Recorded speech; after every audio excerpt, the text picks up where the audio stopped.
Medical కాలేజీలు PPP మోడల్లో ఇస్తున్నామని ప్రభుత్వం చెప్తుంది. ప్రైవేట్ వాళ్ళకి ఇచ్చేస్తున్నారు, రాష్ట్రానికి నష్టం జరుగుతుంది అని వైసీపీ చెప్తోంది. చాలా రాజకీయ పార్టీలు మాట్లాడుతున్నాయి, మీలాంటి వాళ్ళు కూడా మాట్లాడుతున్నారు. అసలు పీపీపీ వల్ల జరిగే నష్టమేం లేదు అని ప్రభుత్వం చెప్తోంది. పీపీపీకి ప్రైవేట్కి ఉన్న తేడా ఏంటి? పీపీపీ ఏంటి? పీపీపీ అనే బ్రహ్మ పదార్థం గురించి చెప్తారు కదా. పబ్లిక్ ప్రైవేట్ పార్ట్నర్షిప్ అనేది వాళ్ళు ఎక్స్పాన్షన్ చెప్తున్నారు. అంటే బేసిక్ క్వశ్చన్ ఏంటంటే ఎడ్యుకేషన్, హెల్త్, విద్య, వైద్యం రెండు కూడా it's an obligation of the state. Directive principles of the state policy ఏం చెప్తుంది? Any elected government education, health విషయంలో అన్ని రకాల చర్యలు తీసుకోవాలని ఒకవైపు చెప్తూ యునైటెడ్ నేషన్స్ ఇచ్చిన కాల్ని బేస్ చేసుకుని మిలీనియం డెవలప్మెంట్ గోల్స్లో ఎండీజీస్లో భాగంగా ఎడ్యుకేషన్ని ఫండమెంటల్ రైట్ చేశారు. అప్పటి వరకు డైరెక్ట్ ప్రిన్సిపల్స్లోనే ఉండేది. ఆర్టికల్ 21A కింద ఫండమెంటల్ రైట్ చేశారు. అంటే డిఫరెన్స్ ఏంటంటే ఇట్స్ జస్టిషియబుల్ నౌ.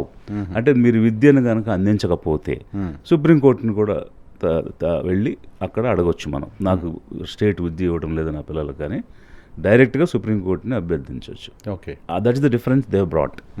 అది ఎందుకు? Because across the world developing nations అని చెప్పుకుంటున్నాం మనం. మేము సివిల్ సర్వీస్ రాసేటప్పుడు కూడా అదే చదువుకున్నాం, ఏది India is a developing country అని. సో ఇప్పటికి 80 సంవత్సరాలు అవుతుంది ఇండిపెండెన్స్ వచ్చి, ఇంకా డెవలపింగ్ కంట్రీయే. నిన్నగాక మన స్వతంత్రం తెచ్చుకున్నాయి ఏమో డెవలప్డ్ నేషన్స్ అయిపోయాయి. ఎందుకు? బికాస్ హై పాపులేషన్, లో ఎంప్లాయ్మెంట్, హై ఇల్లిటరసీ, ఈ ఇష్యూస్ అన్నీ ఉండడం వల్ల ఎప్పటికీ ఇండియా ఎదగడం లేదు. అన్నిటికీ మించి ఒక రకమైనటువంటి ఆపరేషన్, ఎక్కడా లేనటువంటి ఒక సోషల్ కాస్ట్ సిస్టమ్ అనేటువంటి నోవేర్ ఇన్ ది వరల్డ్. ఈ రీజన్స్ అన్నిటి వల్ల ఇండియా ఎదగడం లేదు. అందుకే యునైటెడ్ నేషన్స్ ఏం చెప్పింది, మీరు హెల్త్ మీద, ఎడ్యుకేషన్ మీద 6% ఆఫ్ ది బడ్జెట్ అలొకేట్ చేసి చేయమని ప్రతి కంట్రీకి చెప్తుంది. అందులో ఇండియా కూడా సిగ్నేటరీ అయ్యుండి ఈరోజు గవర్నమెంట్లో నడుపుతామని అప్లికేషన్ పెట్టుకుంటే ఎన్ఎంసీ, నేషనల్ మెడికల్ కౌన్సిల్కి, గవర్నమెంట్ ఆఫ్ ఇండియా గవర్నమెంట్ కాలేజీల కింద శాంక్షన్ చేసేవి. ఓకే, చేసిన తర్వాత గవర్నమెంట్ నడపాలి అవి. ప్రైవేట్కి ఇవ్వడం ఏమిటి? ఇప్పుడు ఇక్కడ బేసిక్గా ఒక అబ్జర్వేషన్ అయితే చెప్పాలి. ఇప్పుడున్నటువంటి సీఎం చంద్రబాబు నాయుడు గారికి పేదలంటే చిరాకండి ఆయనకి.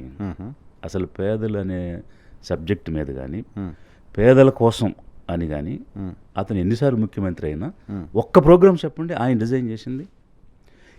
Has he designed any particular programme for the sake of upliftment of the poor? PPP గురించి మనం ఇప్పుడు మాట్లాడుతున్నాం. P4 అని కొత్త ప్రోగ్రామ్ తీసుకొచ్చి ఆంధ్రప్రదేశ్లో మొత్తం పేదరికాన్ని ఎరాడికేట్ చేస్తానని చెప్తున్నారు. అదే, సో అక్కడ కూడా పబ్లిక్ ప్రైవేట్ అండ్ ఇంకొక పబ్లిక్ ప్రైవేటు పార్ట్నర్షిప్, పీపుల్ అని 4 పెట్టారు. పబ్లిక్ ఏంటో పీపుల్ ఏంటో అర్థం కదా. సో అందులో కూడా ఎన్జిఓలు చేయాలి ఆ పని అంటున్నాడు తప్ప గవర్నమెంట్ చేయాలనడం లేదు. ఎన్జిఓలు చేయాలంటున్నాడు. సో ఆ P4 ప్రోగ్రామ్ ఏంటి? NGO programme. అంటే నాన్ గవర్నమెంట్ ఆర్గనైజేషన్స్ చేసే కార్యక్రమం ఎలా ఉంటుందో చేసిందే కదా, అలా చేస్తారని చెప్తున్నాడు తప్ప గవర్నమెంట్ చేయడానికి చెప్పడం లేదు అతను. సో దట్ మీన్స్ వాట్ అంటే మహిళలకి మాటిచ్చి నేను నెలకి 2,500,000 ఇస్తాను అని చెప్పేసి.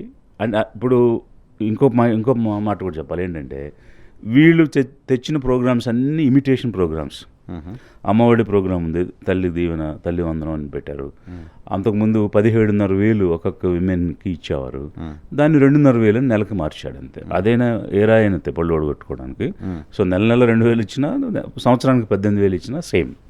సో దానికి ఇంకో పేరు మార్చి ఏదో స్త్రీ శక్తి ఇంప్లిమెంట్ అవ్వట్లేదు, అది P4లో కలిపానని అలా. ఇప్పుడు ఇంకొకటి అన్నదాత, రైతు భరోసా అని ఉండేది, అన్నదాతని మార్చారు అంతే. స్కీమ్స్ నేమ్స్ చేంజ్ చేశారు తప్ప he has not invented anything. Number 1. Number 2, in particular with the poor, పేదలకు సంబంధించి అతను ఇంతకాలం ముఖ్యమంత్రిగా ఉన్న కాలంలో ఏదైనా ఒక్క ప్రోగ్రామ్ డిజైన్ చేశారా? ఒక్క ప్రోగ్రామ్ లాంచ్ చేశారా? కాపీ కొట్టిన ప్రోగ్రామ్స్ పక్కన పెట్టండి. ఇప్పుడు NSAP అని ఉండేది, national social assistance programme, government of India తెచ్చింది. అందులో 3 ఉంటాయి. ఫ్యామిలీ బెనిఫిట్ స్కీమ్, NOAP, ఏదైనా యాక్సిడెంట్ జరిగినప్పుడు, అంటే ఓల్డ్ ఏజ్ పెన్షన్ స్కీమ్ ఒకటి, యాక్సిడెంట్ జరిగితే ఇన్సూరెన్స్ లాగా ఇచ్చే స్కీమ్స్ ఒకటి, అట్లాంటివి NSAP, national social assistance programme అని తెస్తే అందులో భాగంగా 75,000 రూపాయలు ఇచ్చేవాళ్ళు పెన్షన్. ఆపద్బంధు పెన్షన్. అట్లా వచ్చిన పెన్షన్ అప్పుడు ఇతను 75,000తోనే స్టార్ట్ చేశారు. 75 రూపాయలు, సారీ 75 రూపాయలతో స్టార్ట్ చేశారు. తర్వాత కాంగ్రెస్ వచ్చినప్పుడు 225 చేశారు. ఆ తర్వాత 1000 అయింది, 3000 అయింది, ఇప్పుడు 4000 అయింది. అది కూడా ఇతను తెచ్చింది కాదు.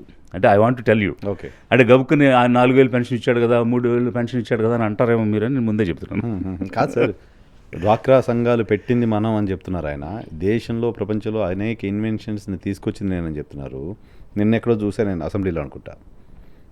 అంబానీకి టెక్నాలజీ మీద డెవలప్మెంట్, బిజినెస్ మీద ఇన్వెస్ట్ చేయండి అని చెప్పింది నేనని చెప్తున్నారు. కలాంకి విజన్ ఇచ్చింది నేను, కలాంకి సెల్ ఫోన్స్ నేను కనిపెట్టాను చెప్తున్నారు. బిల్ క్లింటన్ కూడా ఏదో ఐడియాలు ఇచ్చానని చెప్తున్నారు. ఇది నేను విమర్శ చేయట్లా, చంద్రబాబు నాయుడు గారు మాట్లాడే అదే. అందుకే 1992లో 1 September if I remember correctly DWCRA అంటే development of women and child in rural areas అనే ప్రోగ్రామ్ స్టార్ట్ అయింది. పివి నరసింహారావు గారు ప్రధానమంత్రి 1982లో. బట్ ఈయన సీఎం అయింది ఎప్పుడు? 95. సో ఆయన సీఎం అవడానికి 10 సంవత్సరాల ముందే ఈ DWCRA అనే ప్రోగ్రామ్ ఉంది. దానిలో మళ్ళీ అర్బన్లో DWUE అనేటువంటిది కూడా, అర్బన్ ఏరియాస్ అనేది కూడా ఒకటి వచ్చింది. అయితే అప్పుడు రాజస్థాన్, మధ్యప్రదేశ్ ఇట్లాంటి స్టేట్స్ కొంచెం టేక్ ఆఫ్ అయ్యి నడుస్తున్న క్రమంలో మనకి వరల్డ్ బ్యాంక్ లోన్ వచ్చింది ఆ టైంలో. అప్పుడు మనకి మధ్యప్రదేశ్, రాజస్థాన్, ఆంధ్రప్రదేశ్ ఈ 3 రాష్ట్రాలకు ఇచ్చారు. అప్పుడు ఎక్కువ అప్లిఫ్ట్మెంట్ సెల్ఫ్ హెల్ప్ గ్రూప్స్కి వచ్చింది. సో అది ఇతని టైంలో జరిగింది. అంటే అప్పటికే నాబార్డు SHGs గురించి రీఫైనాన్సింగ్ యాక్టివిటీస్ అన్నీ పెట్టింది. అంటే ఏ బ్యాంక్ అయితే ఈ సెల్ఫ్ హెల్ప్ గ్రూప్స్కి లోన్లు ఇస్తాయో అంత అమౌంట్ నాబార్డు ఆ బ్యాంక్ ఇస్తుంది అనమాట, రీఫైనాన్స్. మ్యూచువల్గా వాళ్ళు అంటే బ్యాంక్స్ బర్డెన్ లేకుండా నాబార్డు బ్యాక్ బోన్గా ఉండి నడిపించిన ప్రోగ్రామ్ అది. నాబార్డు అని తెలుసు కదా, agriculture and rural development bank. So అలా SHGస్ని ప్రమోట్ చేసింది గవర్నమెంట్ ఆఫ్ ఇండియా. అంతేగాని ఈయన ఇన్వెంట్ చేసింది కాదు, ఈయన కనిపెట్టింది కాదు. ఆ సమయంలో అంటే బేసిక్గా ఆయన చేసే పని అయితే ఒకటి ఉంది. అంటే ఏం చేస్తే నాకు బాగా ఓట్లు వస్తాయి, ఏ వర్గాన్ని నేను మోసం చేయొచ్చు, ఏ వర్గాన్ని మభ్యపెట్టి మాటలతో గారిడీ చేసి వాళ్ళని లోపరుచుకోవచ్చు, బొట్లో వేయచ్చు అన్నది బాగా తెలుసు. కాబట్టి ఈ సెల్ఫ్ హెల్ప్ గ్రూప్స్ అప్పుడే అప్కమింగ్ ఉంటే ఇది నేనే అని మీద వేసుకుని చేసేసి ఇదంతా నాదే అని చెప్పుకుని అట్లా ఆనాడు ఆడవాళ్ళు ఓట్లు వేయించుకున్న కార్యక్రమం చేశారు. సో అందుకే నేను మీరు చాలా సీనియర్ జర్నలిస్ట్, మీకు చాలా ఎక్స్పీరియన్స్ ఉంది, స్కీమ్స్ మీద అవగాహన ఉంది, అక్రాస్ ద బోర్డ్, అది ఎకానమీయా, పాలిటియా, సోషలా అన్నిటి మీద అవగాహన ఉంది కదా.